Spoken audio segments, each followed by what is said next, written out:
What's up, guys? Back for another Facebook group Rant Fridays. Let's recap how this is going to go. You should know the formula by now. I go inside Amazon seller Facebook groups. I offer commentary in 5 different parts. Part 1, I go on a crazed rant. Part 2, I stir up unnecessary drama. I say things I shouldn't say. Part 3, I give you specific, tactical, actionable Amazon selling advice you can go make money with. Part 4, I do buy or pass. I show you a book on a scanning app that I find in a Facebook group. I tell you what I buy it or pass on it based on the data I see in the scanning app. In part 5, I give you life lessons disguised as Amazon lessons. I get a little bit deep, a little bit philosophical. Let's get into it.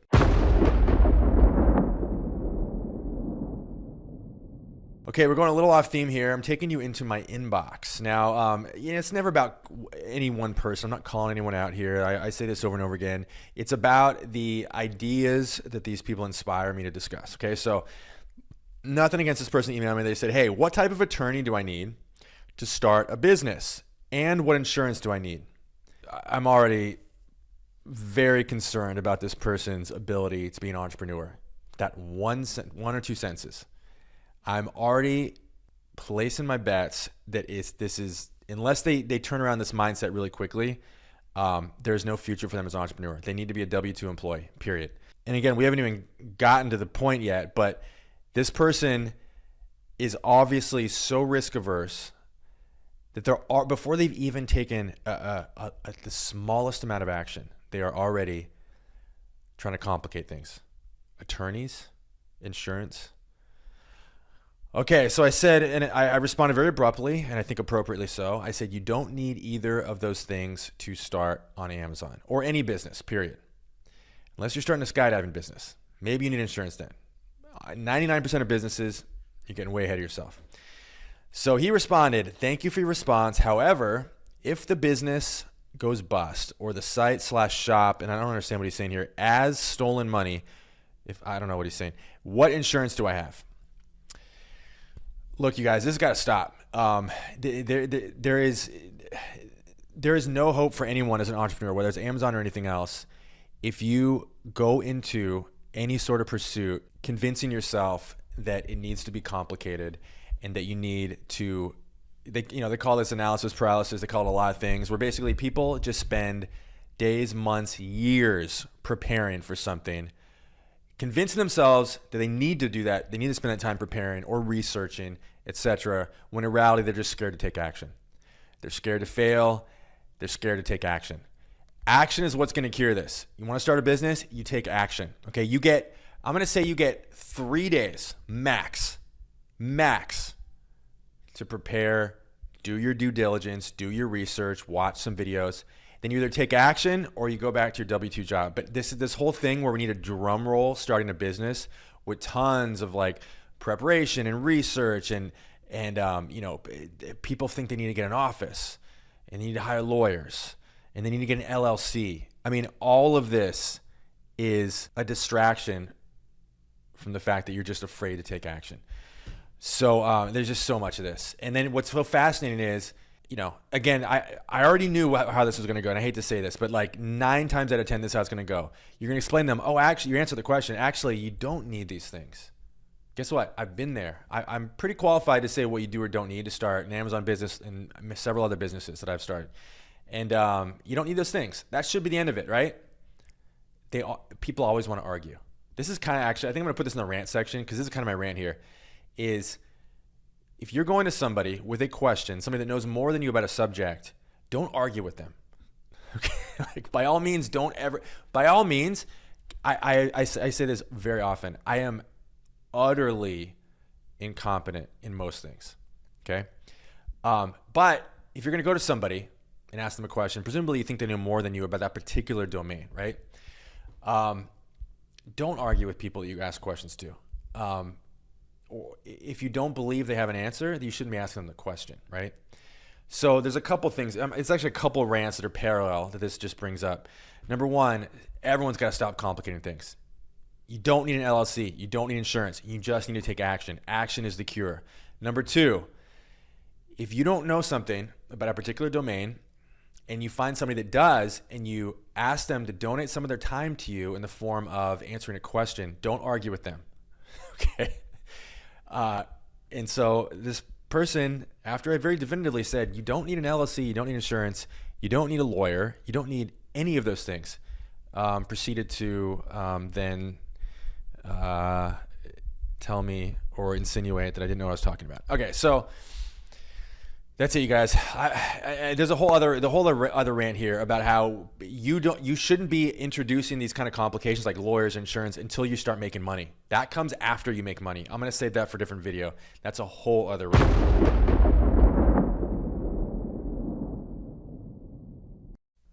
Okay, I'm just going to very briefly here give my unpopular opinion about this. No one is going to agree with me. Nobody watching this is going to agree with me. Here is, and I'm not going to say the name of the group. I'm going to blur it out. Here is the B Facebook group. This is a tool that we all know. It's a Facebook group specific to a certain tool that we all use and a lot of us use. And this person posted and says, silencing members of big groups is a bad idea. Beep. You will have a max exodus of your tool if you keep it up. So listen, my unpopular opinion is this. I manage a Facebook group. I see both sides of this. I've been the person with a grievance that's tempted to go to a Facebook group and express it, and I've been the person managing. Almost always drama in these Facebook groups about so-and-so got their post deleted. I am actually usually, having seen the other side, I'm usually on the side of the Facebook admins, the Facebook group admins, because I was running a Facebook group where literally 60-70% of the posts I would have to delete. Like you have no idea how bad it is from the admin side in some of these bigger Facebook groups. And so this person is very upset because apparently had some of their posts deleted. And then the response from the admin was, hey, we have a zero tolerance policy for bullies or people who disrespect others. And you know what? That was a significant percentage of the posts that I used to delete in my old Facebook groups. The point of all this is if you see drama erupting in a Facebook group and the drama is around so-and-so having their, quote, voice silenced or something like that, yes, oftentimes it is legitimate. Oftentimes you will have an overzealous Facebook group admin. But in my experience, the vast majority of the time, it's really just a bully that doesn't like being told they can't be a bully. And it's usually just somebody who is reacting in a way that is not appropriate for a Facebook group, who doesn't like being told that they can't behave in an obnoxious manner. I understand I sound like a total like high school principal here. I'm usually on the side of the misfits, okay, and the people, the rabble rousers. But man, people in these Facebook groups, you guys, if you see somebody who claims they got silenced or unfairly censored, which by the way brings up another point. I've talked about this in several of my videos, but I had a whole video dedicated to the subject of this app called Scout IQ and how its e-score figure is completely fake. So I have an article about that. Someone posted that in the Facebook group for Scout IQ, and they kicked this person. This person read my article, posted in the Facebook group, like, hey, everybody, heads up. You guys should know Scout IQ is not being honest with you. And the Scout IQ people banned him. He's one of the top, what's it called? Like top, I forget the term for it in the Facebook groups, but like top members, like top contributors. He got banned from the Facebook group for posting this article. And what I told him is like, it's scandalous for them to try to cover this e-score thing up. But at the same time, if I was gonna be totally honest, because I've done this myself, like as the admin for a Facebook group, if someone's gonna come in my group and like badmouth my tool, I wouldn't ban them from the group. I might actually ban them from the group. I probably have done that. But I definitely wouldn't allow them to post trash talking about me in my own group. It's my group. You can't do that. So the point of all this is if you ever see drama erupting in these Facebook groups and somebody says they're being silenced, just be aware there are probably two sides of that story.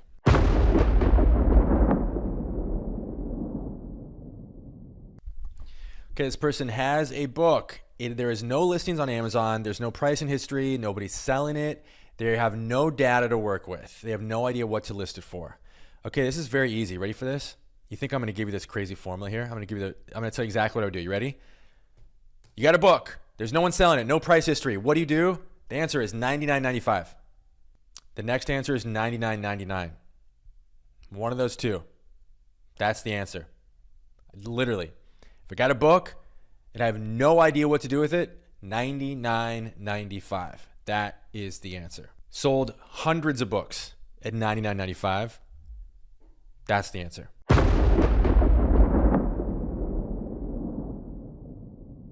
Interesting, also unfortunate story. Maybe you heard about this, maybe you didn't. The admin for a Facebook group that covers book selling and other things had his account shut down.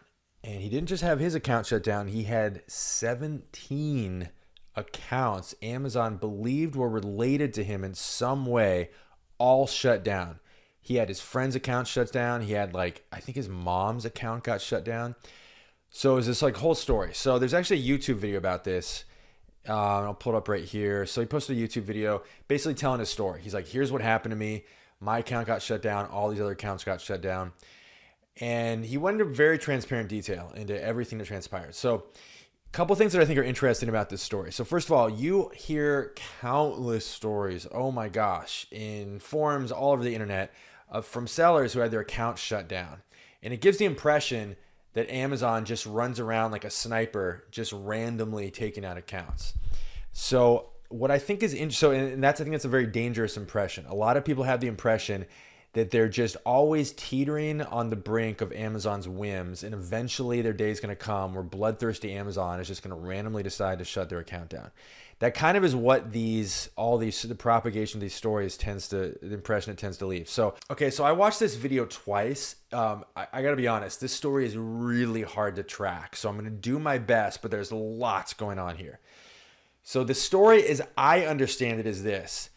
This seller gets accused of selling a counterfeit textbook. Whether or not that happened is irrelevant. He did not know whether he did it or not. Did not know he was selling a counterfeit textbook. He gets dinged for that, and then proceeds to, so that's the thing he admits to. Number one, accidentally sold a counterfeit textbook. The policy violation he admits to, number two, is having multiple accounts, I believe to bypass Amazon's inventory level restrictions. So he had various accounts set up by various people, and which is a clear violation of the terms of service. I don't care. Break the terms of service all you want.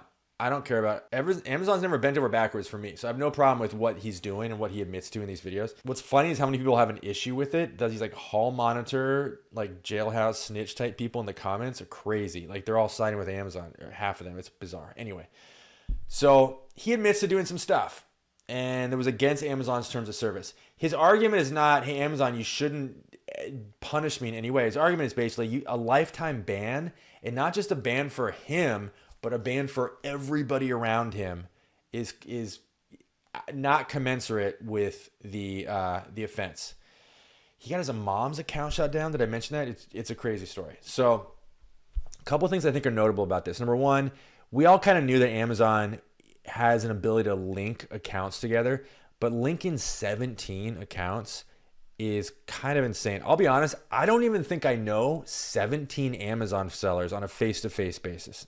So either this guy's social network is massive or Amazon just really overreached here, but connected 17 accounts. That's number one. But what I think is actually cool about this story is this. Almost every time you hear a story about someone getting their account shut down, it goes like this. They're like, hey, everybody, I just got my account shut down for no reason whatsoever. Amazon just randomly decided to shut me down. They won't tell me why. And I think it's because blank. I think it's because I logged in to my Seller Central account from a Starbucks, and Amazon linked the Starbucks IP address to somebody else who logged in who had their account shut down at the same public IP address in Starbucks, and that's why they shut me down. So sellers will always blame the most insane thing for them getting shut down, the most absurd scenario, rather than just admit fault. So I don't know. You search the internet, you will find, or social, different like networks and stuff, like Facebook groups. You will find hundreds of these stories, and almost all of them, the seller will claim they either have no idea what happened, they did nothing wrong whatsoever, and they're just angel lily white Puritans, and Amazon just came down with the bloodthirsty and brought down, the gallows on them. Or they blame something completely outrageous that is, of course, never within their control, always absurd on Amazon's part. It's never something where they actually committed any policy violations, which, by the way, I will repeat, I do not care if you commit a policy violation. It doesn't bother me in the slightest. Amazon can deal with it. Okay, biggest company in the world, Jeff Bezos, he can handle it. I'm not worried about following Jeff Bezos' rules to the extent that it doesn't get me in trouble. Okay, so, but people will never admit fault. And so you read all these stories and you're like, oh my gosh, Amazon is like a psycho serial killer. They just randomly go around with their axe and just suspending sellers left and right. That's the impression you get. So we're bringing this back to this video right now, full circle here. Why I think this story is cool is this guy admits, he's just like, look, I did some stuff. I broke some rules. Now, I don't know if I was him, and I'm trusting he's getting good advice here. He says he's a lawyer. There's probably a strategy to why he admitted to so many wrongs in this video. I personally unless I had someone, like some expert telling me that this is what I should do to get my account back, I probably would not be getting on YouTube admitting to doing a bunch of stuff that was in violation of Amazon's terms of service. I assume he's got a good reason for that. And I think it's actually great he did that, because this is the first example we have of a seller who got their account shut down, who actually admits, like, yeah, there's some stuff I did that maybe, is in kind of a gray area or violated some terms. He was totally, as far as I can tell, totally honest about what happened, which is extremely unusual. And it's good that he did this for the Amazon selling community as a whole, because otherwise, if he'd gotten here and just been like, I didn't do anything wrong, I don't know what happened, Amazon just shut me down, I didn't do anything, then it would leave all of us with the impression that Amazon just randomly, capriciously shuts down accounts. When in reality, Amazon will do that. I mean, Amazon will make mistakes, but they always have their reasons. It's not me defending Amazon. I'm just saying they always have their reasons. And those reasons are always left out of these stories, except in this instance, which I think is cool. So I'm glad we finally have a story where someone's like, yeah, you know what? Maybe it wasn't perfect, but I don't deserve this. That's the way all these stories should go. Because when people tell these stories about getting their account shut down, they don't do it the way this gentleman did, it instills fear in the entire Amazon selling community unnecessarily. The big takeaway here is, do not believe stories from sellers who have their account shut down where they claim zero wrongdoing and they have zero idea what happened. That may be true, but most of the time they're leaving things out.